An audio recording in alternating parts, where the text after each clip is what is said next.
Esta semana, o Supremo Tribunal Federal julgou o caso de um detento que ficou detido em condições muito abaixo daquelas que são as mínimas que se deve oferecer a um ser humano.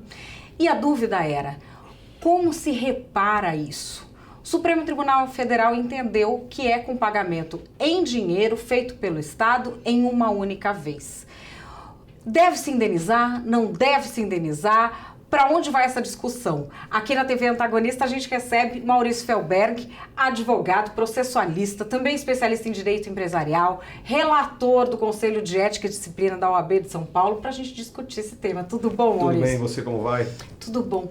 Você vê como essa discussão, eu vejo que a gente tem essa discussão sobre reparação e sobre condições de encarceramento, sempre de um jeito que parece muito com o fígado e pouco para a melhoria da sociedade. É um bate-boca nas redes sociais, sem né? dúvida. E que costuma ocorrer na hora que acaba acontecendo, que explode algum evento, que nem esse recente que teve no Norte. A hora que tem a rebelião, todo o assunto vem à tona. E o resto do tempo, quando ele precisava estar sendo discutido, debatido com profundidade pela sociedade, a discussão não ocorre. É por isso que você foi precisa, a discussão acontece com o fígado. Na hora que acontece alguma explosão de alguma rebelião e tudo que o assunto é debatido na correria. Esse julgamento específico que você referiu foi de um caso específico que o Tribunal do Sul Mato Grossense havia determinado essa indenização. Houve um recurso de embargo infringente, que é um recurso que o próprio tribunal, a própria Câmara com mais 2 desembargadores votando, acabaram revertendo para cortar. E aí a Defensoria Pública, em favor do detento,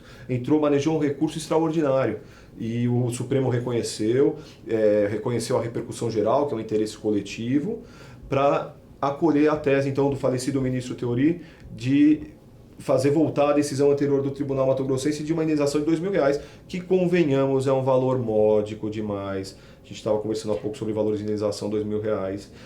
Vários ministros até falaram isso, que era um valor que, para uma pessoa que o caso lá que a gente viu foi obrigada a dormir com a cabeça dentro do vaso sanitário diversas vezes, R$2.000, o que eles diziam é que não poderia nem ser considerado reparação. Perfeito. Mas aí é que entra o conflito entre o que é o direito de um receber e o que o Estado tem que pagar. Perfeito. É aquela discussão, o dinheiro que vai pagar para indenizar esse não é o mesmo dinheiro que seria utilizado para evitar que isso acontecesse? Essa é uma dúvida que... Sim, porque o direito não é exato. E são conceitos que se contrapõem. Primeiro, a Constituição obriga que o Estado, quando tem em custódia um detento, ele tem que dar condições minimamente humanas. E o Tribunal Mato Grossense havia admitido que a condição era subhumana. Você usou o exemplo da prova que se produziu e tudo. Daí, se o Estado é obrigado a dar condições minimamente humanas para o detento que ele tem em custódia, e isso não é oferecido, cabe sim a indenização por dano moral nos termos da Constituição de 88, é indiscutível. Então, há que se indenizar. Para se cumprir a norma maior que a Constituição, há que se indenizar. E aí, como se indenizar? O julgamento do Supremo ele teve 3 votos. O voto do falecido ministro Teori, que foi o majoritário, no sentido de voltar à decisão anterior de R$2.000 de indenização. O voto do ministro Fachin teve 2 votos, o Marco Aurélio o acompanhou, no sentido de fazer um salário mínimo por mês de prisão em condição subhumana. Essa indenização, a nível de direito civil, seria a que mais ficaria próxima de uma reparação do dano sofrido. Muito bem. E teve a terceira linha, que foi a mais, vamos dizer, ousada, do ministro Barroso. Que a gente explorou bem aqui na TV Antagonista, porque é a novidade. A ideia, o conceito é interessante, mas o caminho que ele escolheu é talvez perigoso, e por isso que restou vencido. Vamos explicar aqui qual é a ideia. Sim. A ideia que ele falou é a seguinte: como do ponto de vista jurídico, a pessoa tem o direito a reparar. Por exemplo, o preso, se ele está em condição subhumana, ele tem o direito à reparação. Constituição. Só que aí ele falou, do ponto de vista fiscal, não faz sentido você pagar um cara com o mesmo dinheiro que pode ser utilizado para aliviar o sofrimento de 100 caras na mesma situação. Sim, e haveria uma explosão dos processos, né? Aí ele falou, vamos então tentar resolver isso de outro jeito, que seria o quê? Aliviando em dias de pena do cara. Tecnicamente, a remissão da pena. A remissão. A remissão, de se trocar a cada 7 dias cumpridos em condição subhumana por um dia para adiantar. O problema, a ideia pode ser interessante, como você bem qualificou, mas ela tem que ser conduzida mediante o devido processo legislativo. O Supremo decidir isso numa ação indenizatória é uma via que não é tecnicamente a mais adequada, e por isso o voto ficou vencido. O Celso de Mello, que é o decano, acompanhou também e tudo, mas enfim, no fim restou vencida a ideia porque a via não era... O Supremo não pode legislar, alterar não há previsão legal para que a remissão se dê dessa forma. Existem outras formas de remissão, mas não exatamente essa, para compensar um serviço mal feito. Agora, imagina o seguinte, alguns efeitos colaterais que podem decorrer. Primeiro é incentivar, talvez, uma manutenção desse estado de coisas. E também a questão de se acabar premiando, porque o Estado não tem condição de cumprir adequadamente a pena, acabar se premiando o infrator e colocando ele em liberdade antes da hora. Existem reflexos perigosos e por isso acabou vencido, Madeleine. Porque, na verdade... Por isso que o direito é tão bonito, porque as coisas todas elas se contrapõem, né?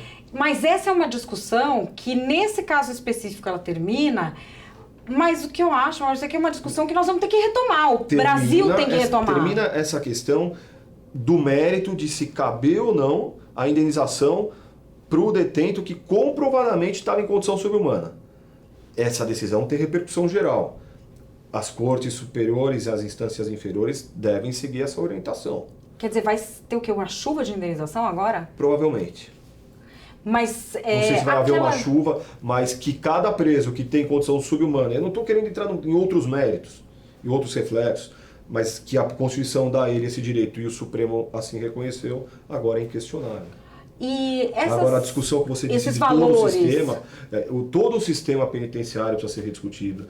Na minha opinião, aí eu vou avançar um pouquinho particular. O modelo é de uma parceria público-privada. É impossível o Estado cuidar sozinho de uma questão tão grave que está sendo tão mal conduzida com todos esses reflexos e consequências.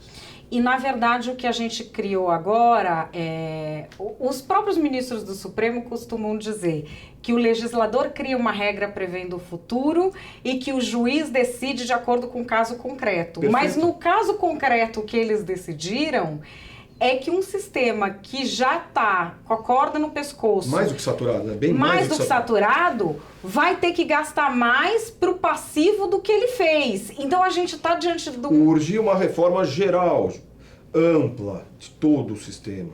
O sistema precisa de... O sistema penitenciário, todo ele precisa de muito mais dinheiro, muito mais orçamento, muito mais capacidade. Ele é totalmente insuficiente. Mas você também não é dos caras que é a favor de soltar, porque isso eu tenho medo. Falar, solta. Não. Eu sou Constituição Futebol Clube. A gente tem que fazer o que a Constituição determina, a legalidade. Tem que se soltar de acordo com as previsões legais, as hipóteses previstas.